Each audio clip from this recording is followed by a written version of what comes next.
Fils et du Saint-Esprit. Amen. Le Seigneur soit avec vous. Et avec votre esprit. Préparons-nous, chers frères et sœurs, à célébrer dignement le mystère de l'Eucharistie en reconnaissant que nous sommes des pécheurs.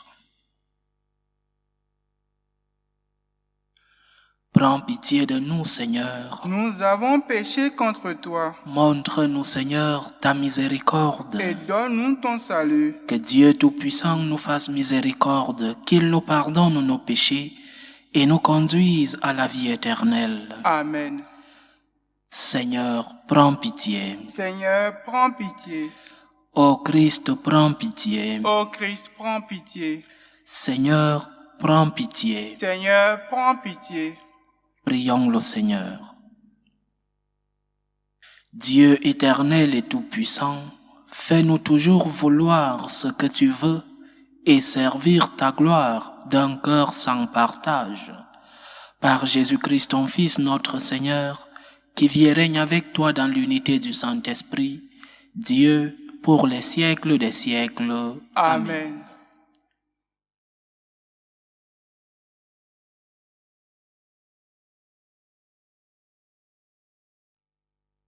Lecture de la lettre de Saint Paul apôtre aux Romains.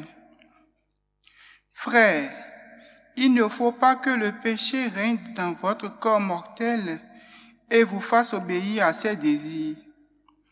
Ne présentez pas au péché les membres de votre corps comme des armes au service de l'injustice. Au contraire, présentez-vous à Dieu comme des vivants revenus d'entre les morts.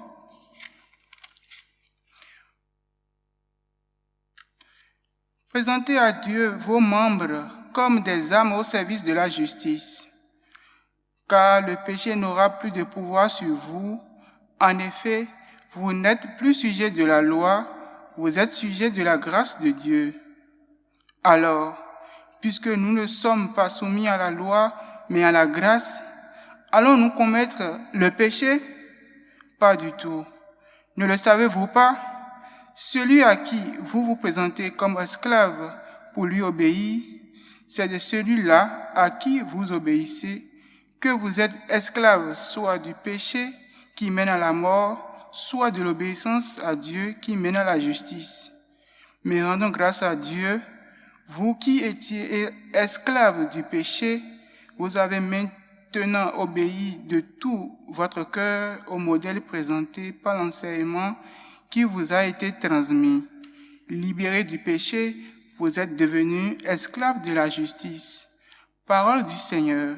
Nous rendons grâce à Dieu. Notre secours est dans le nom du Seigneur. Notre secours est dans le nom du Seigneur. Sans le Seigneur qui était pour nous, qu'Israël le redise. Sans le Seigneur qui était pour nous, quand des hommes nous assaillirent, alors ils nous avalaient tout vivant dans le feu de leur colère. Notre secours est dans le nom du Seigneur. Alors le flot passait sur nous, le torrent nous submergeait, alors nous étions submergés par les flots en furie.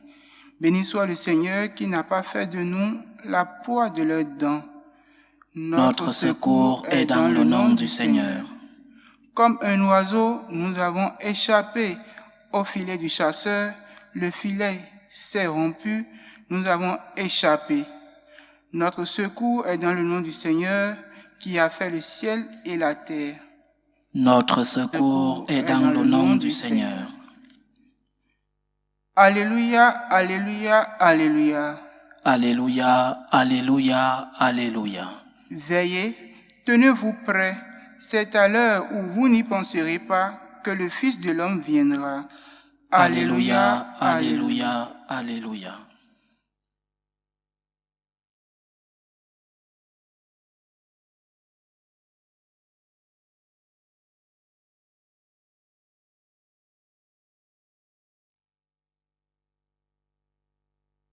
Le Seigneur soit avec vous. Et avec votre esprit. Évangile de Jésus-Christ selon saint Luc. Gloire à toi, Seigneur. En ce temps-là, Jésus disait à ses disciples, « Vous le savez bien, si le maître de maison avait su à quelle heure le voleur viendrait, il n'aurait pas laissé percer le mur de sa maison. Vous aussi, tenez-vous prêts. C'est à l'heure où vous n'y penserez pas que le Fils de l'homme viendra. Pierre dit alors, Seigneur, est-ce pour nous que tu dis cette parabole, ou bien pour tous? Le Seigneur répondit, que dire de l'intendant fidèle et sensé à qui le maître confiera la charge de son personnel pour distribuer en temps voulu la ration de nourriture? Heureux ce serviteur que son maître en arrivant trouvera en train d'agir ainsi. Vraiment, je vous le déclare, il l'établira sur tous ses biens. Mais si le serviteur se dit en lui-même, mon maître tarde à venir, et s'il se met à frapper les serviteurs et les servantes, à manger, à boire, à s'enivrer, alors, quand le maître viendra, le jour où son serviteur ne s'y attend pas et à l'heure qu'il ne connaît pas, il l'écartera et lui fera partager le sort des infidèles. Le serviteur qui, connaissant la volonté de son maître, n'a rien préparé et n'a pas accompli cette volonté, recevra un grand nombre de coups. Mais celui qui ne la connaissait pas et qui a mérité des coups pour sa conduite, n'en recevra qu'un petit nombre. À qui l'on a beaucoup donné, on demandera beaucoup. À qui l'on a beaucoup confié, on réclamera davantage. Acclamons la parole de Dieu. Louange à toi, Seigneur Jésus. Il y a quelques mois, je lisais un tout petit livre de l'académicien écrivain Jean Guiton. Jean Guiton était un proche ami du pape Paul VI. Et le livre s'intitulait « Silence sur l'essentiel ». Jean Guiton se demandait déjà à cette époque, la décennie 70, il se demandait pourquoi nous les catholiques et surtout les prêtres ne parlons plus des choses essentielles. Pourquoi nous les catholiques ne parlons plus, par exemple, de la vie éternelle, de l'espérance? Pourquoi y a-t-il ce silence sur les choses essentielles de notre foi? Pourquoi ne parlons plus des choses essentielles du ciel, de l'espérance, du jugement, de l'amour de Dieu?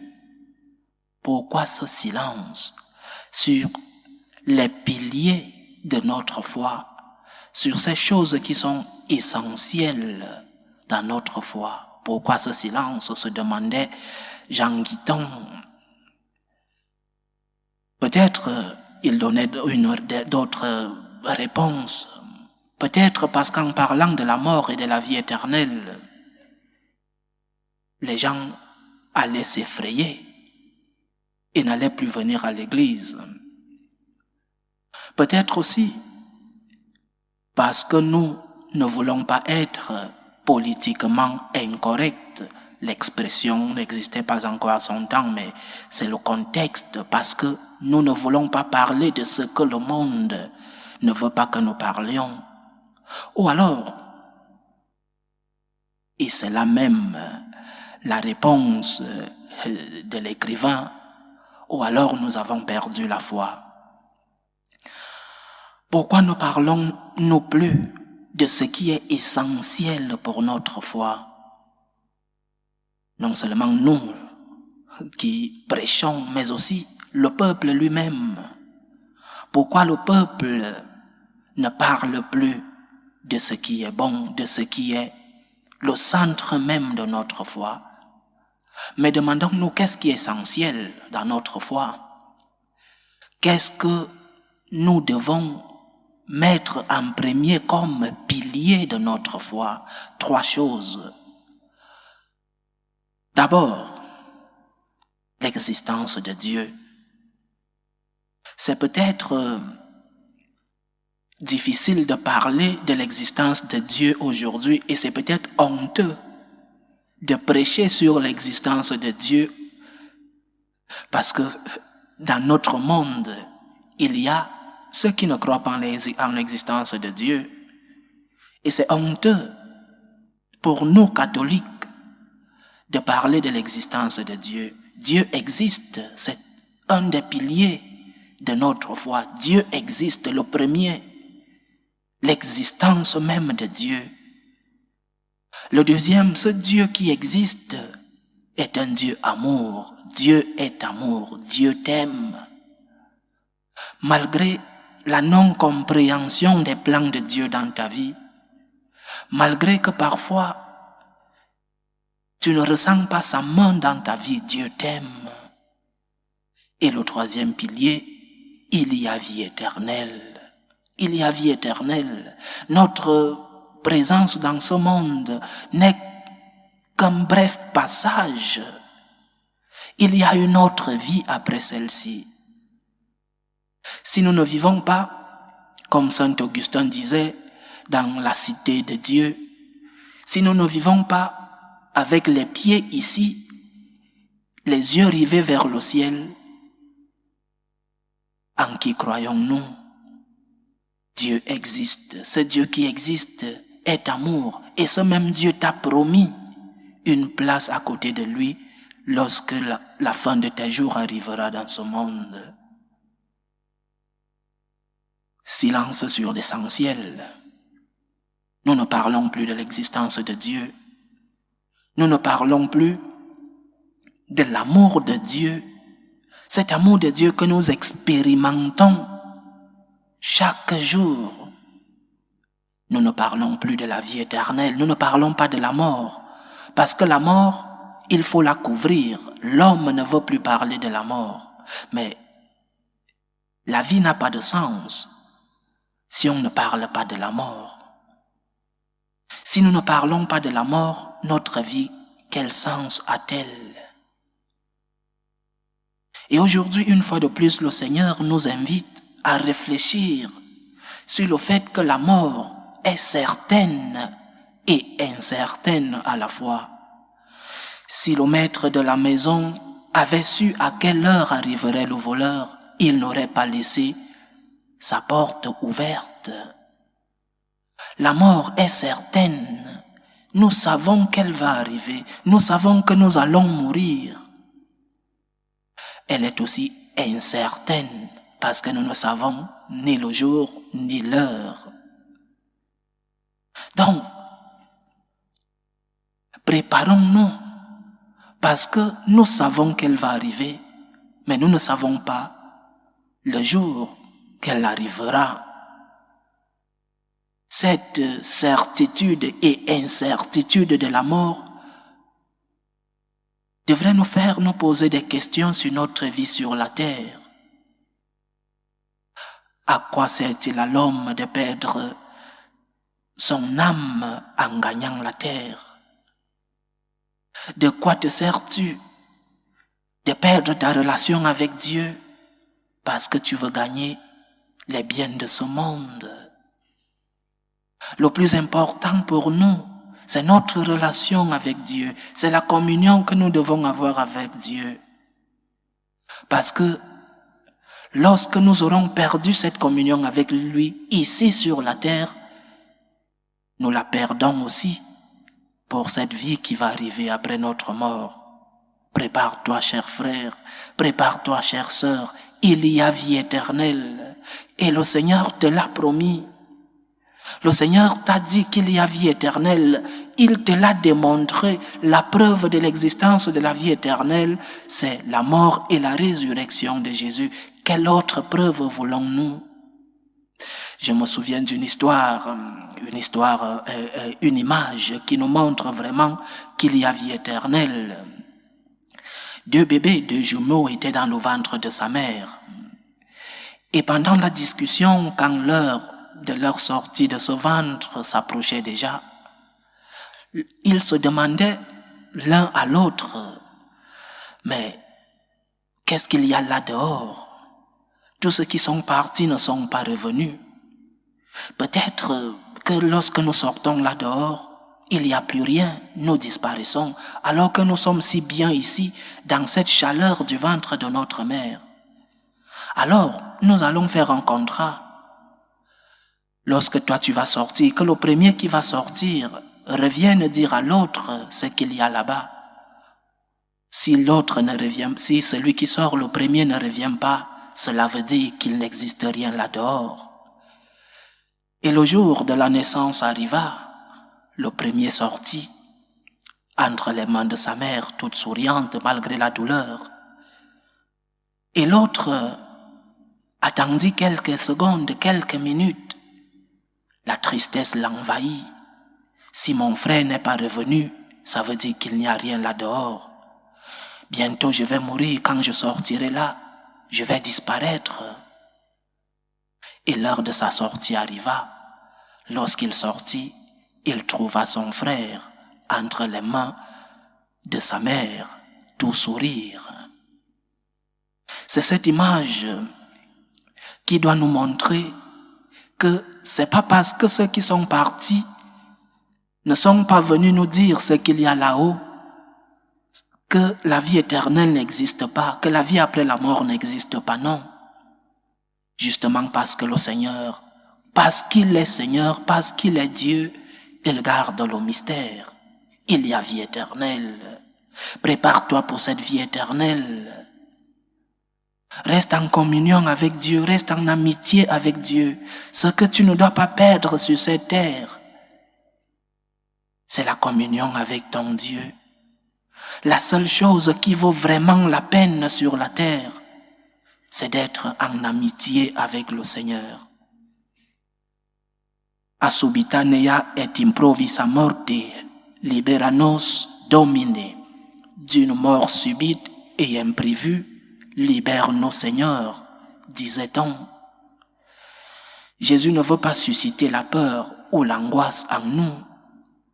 Il veut accentuer notre vigilance et notre fidélité. C'est un appel à la responsabilité. Demandons au Seigneur la grâce de pouvoir réaliser ce qu'il nous a confié. Demandons-lui la grâce de pouvoir rester en amitié avec lui. Et demandons-lui de nous aider à nous préparer pour que lors de notre mort, lors de la fin de nos jours sur la terre, pour que le Seigneur nous reçoive à ses côtés. Que le Seigneur nous aide. Loué soit Jésus-Christ. À jamais. Présentons nos humbles demandes vers Dieu le Père Tout-Puissant, pour la Sainte Église, pour le Pape, pour les évêques et les prêtres, pour notre Église réunie en synode à Rome, pour que les fruits de ce synode soient ce que le Seigneur veut pour la conduite de son Église. Prions le Seigneur. Seigneur, écoute et prends pitié. Prions le Seigneur pour la paix dans le monde, pour la paix dans nos familles, pour que finisse tout germe de violence, pour que vienne la paix, la tranquillité dans nos familles, dans nos pays.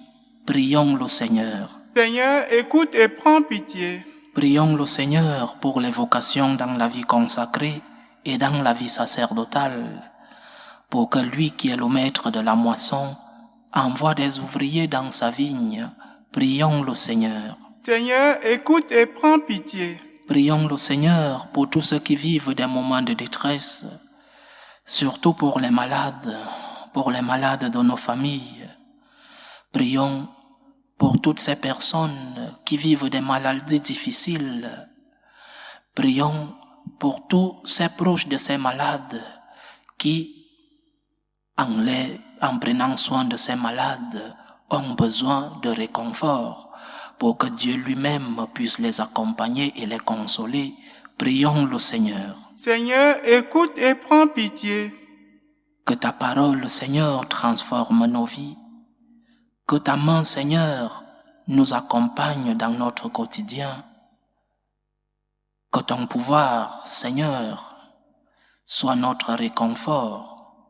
Que ta main consolatrice nous libère lors des moments difficiles. Que ta présence inonde nos vies, toi qui vis et règnes pour les siècles des siècles. Amen.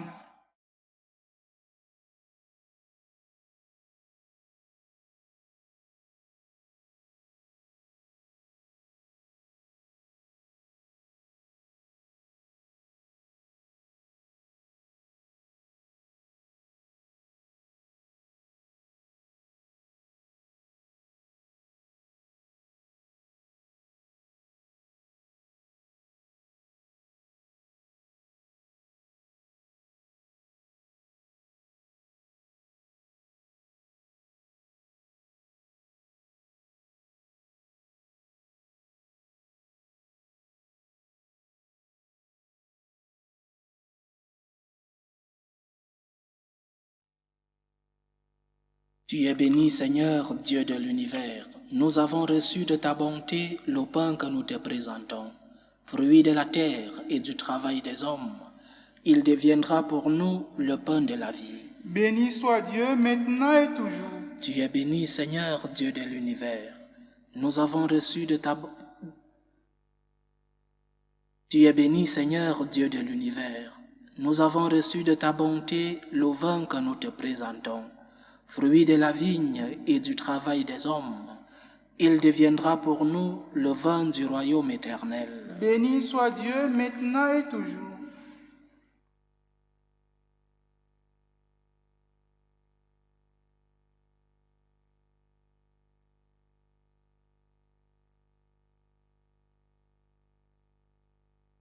Prions ensemble, chers frères et sœurs, au moment d'offrir le sacrifice de toute l'Église. Pour la gloire de Dieu et le salut du monde. Accorde-nous, Seigneur, nous t'en prions, de te servir d'un cœur libre en te présentant ces dons. Puissions-nous, par un effet de ta grâce, être purifiés par ces mystères que nous célébrons. Par Jésus-Christ, ton Fils, notre Seigneur, qui vit et règne avec toi dans l'unité du Saint-Esprit, Dieu, pour les siècles des siècles. Amen. Le Seigneur soit avec vous. Et avec votre esprit. Élevons notre cœur. Nous le tournons vers le Seigneur. Rendons grâce au Seigneur notre Dieu. Cela est juste et bon. Vraiment, il est juste et bon, pour ta gloire et notre salut, de t'offrir notre action de grâce, toujours et en tout lieu. Seigneur, Père très saint, Dieu éternel et tout-puissant, par le Christ notre Seigneur. Le rappel de sa mort provoque notre amour, l'annonce de sa résurrection ravive notre foi, et l'attente de sa venue dans la gloire affermit notre espérance. C'est pourquoi, avec les saints et tous les anges, nous te louons et sans fin nous proclamons. Saint, Saint, Saint, le Seigneur Dieu de l'univers. Le ciel et la terre sont remplis de ta gloire. Hosanna au plus haut des cieux. Béni soit celui qui vient au nom du Seigneur. Hosanna au plus haut des cieux. Toi qui es vraiment saint, toi qui es la source de toute sainteté, Seigneur, nous te prions. Sanctifie ces offrandes en répandant sur elles ton esprit, qu'elles deviennent pour nous le corps et le sang de Jésus le Christ, notre Seigneur. Au moment d'être livré et d'entrer librement dans sa passion, il prit le pain. Il rendit grâce, il le rompit et le donna à ses disciples en disant : « Prenez et mangez-en tous. Ceci est mon corps, livré pour vous. »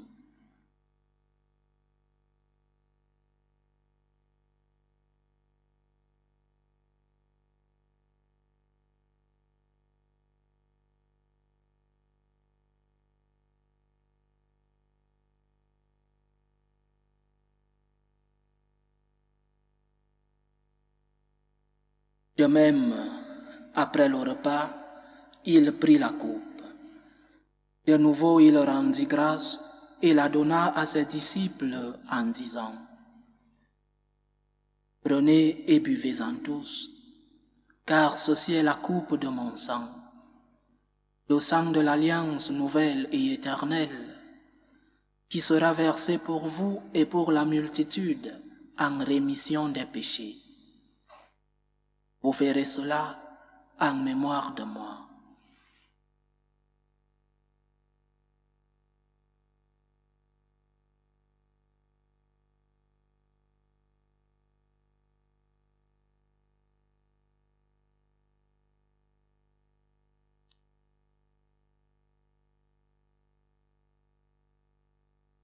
Il est grand le mystère de la foi. Nous annonçons ta mort, Seigneur Jésus.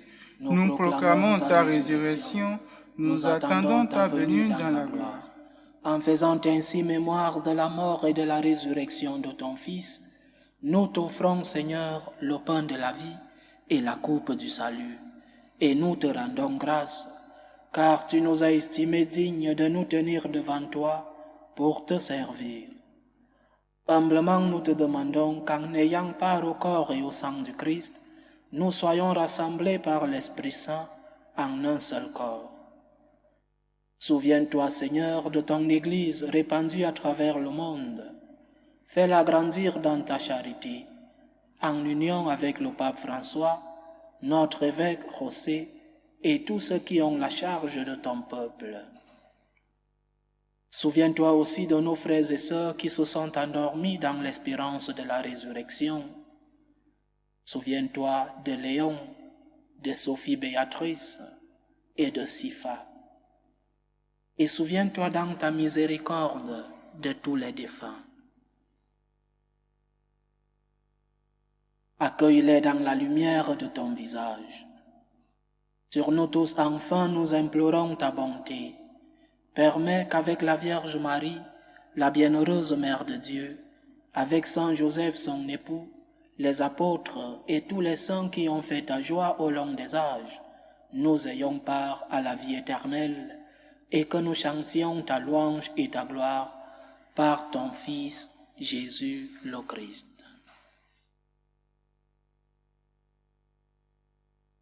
Par lui, avec lui et en lui, à toi Dieu le Père Tout-Puissant, dans l'unité du Saint-Esprit, tout honneur et toute gloire pour les siècles des siècles. Amen. Comme nous l'avons appris du Sauveur, et selon son commandement, nous osons dire, Notre Père qui es aux cieux, que ton nom soit sanctifié, que ton règne vienne, que ta volonté soit faite sur la terre comme au ciel.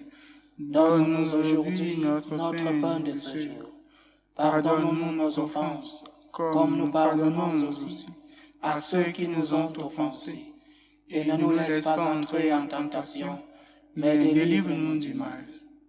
Délivre-nous de tout mal, Seigneur, et donne la paix à notre temps. Soutenus par ta miséricorde, nous serons libérés de tout péché, à l'abri de toute épreuve. Nous qui attendons que se réalise cette bienheureuse espérance, l'avènement de Jésus-Christ, notre Sauveur. Car c'est à toi qu'appartiennent le règne, la puissance et la gloire pour les siècles des siècles. Seigneur Jésus-Christ, tu as dit à tes apôtres, « Je vous laisse la paix, je vous donne ma paix. » Ne regarde pas nos péchés, mais la foi de ton Église. Pour que ta volonté s'accomplisse, donne-lui toujours cette paix et conduis-la vers l'unité parfaite. Toi qui vis et règnes pour les siècles des siècles. Amen. Que la paix du Seigneur soit toujours avec vous. Et avec votre esprit. Dans la charité du Christ, donnez-vous la paix.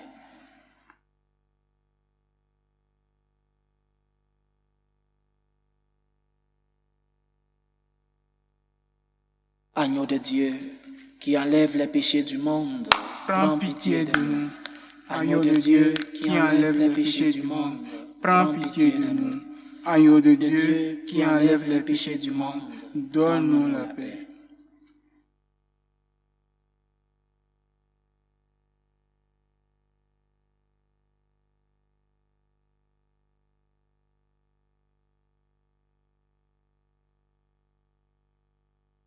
Voici l'agneau de Dieu. Voici celui qui enlève les péchés du monde. Heureux les invités au repas des noces de l'agneau. Seigneur, je ne suis pas digne de te recevoir, mais dis seulement une parole et je serai guéri. Que le corps et le sang du Christ nous gardent pour la vie éternelle. Amen.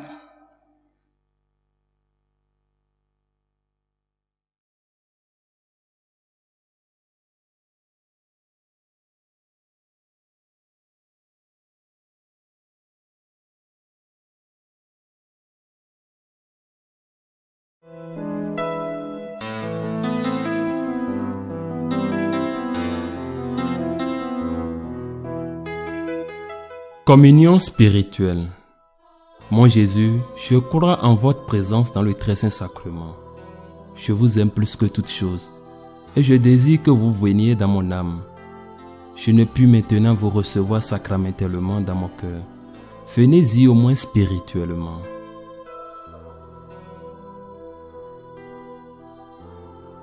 Je vous embrasse comme si vous étiez déjà venu et je m'unis à vous tout entier. Ne permettez pas que j'aie jamais le malheur de me séparer de vous. Amen.